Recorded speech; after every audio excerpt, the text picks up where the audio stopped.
Hello friends, आज हम MSD2 में गत वर्षों में मैथिली शरण गुप्त पर पूछे गए प्रश्नों को हम देखते हैं। यह इग्नू से जो MA हिंदी कर रहे हैं, प्रथम वर्ष के विद्यार्थी हैं, उनके लिए उपयोगी है। चलिए देखते हैं। राष्ट्रीय नवजागरण के संदर्भ में गुप्त जी के काव्य का मूल्यांकन कीजिए।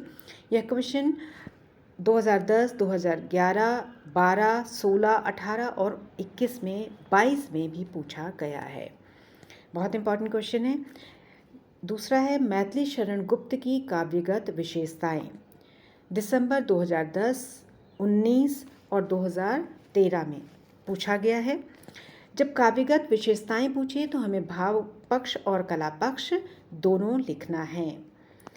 गुप्त जी की काव्य चेतना के विकास पर प्रकाश डालिए। अगला ये पूछा गया है 13 और 21 में। गुप्त जी की काव्य भाषा और काव्य शिल्प, ये 2016 और 2019 में पूछा गया है, ये कला पक्ष है। कवि रूप में मैथिली शरण गुप्त का मूल्यांकन 2017-18 में पूछा गया है। इसमें हम भाव पक्ष और कला पक्ष दोनों लिखेंगे, है ना। और अगला क्वेश्चन है कि मैथिली शरण गुप्त स्त्री जीवन के प्रति अपार सहानुभूति रखने वाले कवि हैं, इसकी समीक्षा कीजिए। ये फरवरी 2021 में पूछा गया है। यही क्वेश्चन घुमाकर पूछा गया है कि गुप्त जी की स्त्री दृष्टि पर प्रकाश डालिए, दिसंबर 2022 में। बहुत इंपॉर्टेंट क्वेश्चन है। 2021 और 2024 में पूछा गया है कि मैथिली शरण गुप्त के काव्य की मूल संवेदना क्या है। तो मूल संवेदना में हम क्या लिखेंगे? प्रमुखतः हम भाव पक्ष लिखेंगे। कला पक्ष लिखा जाएगा पर बहुत सीमित रूप में।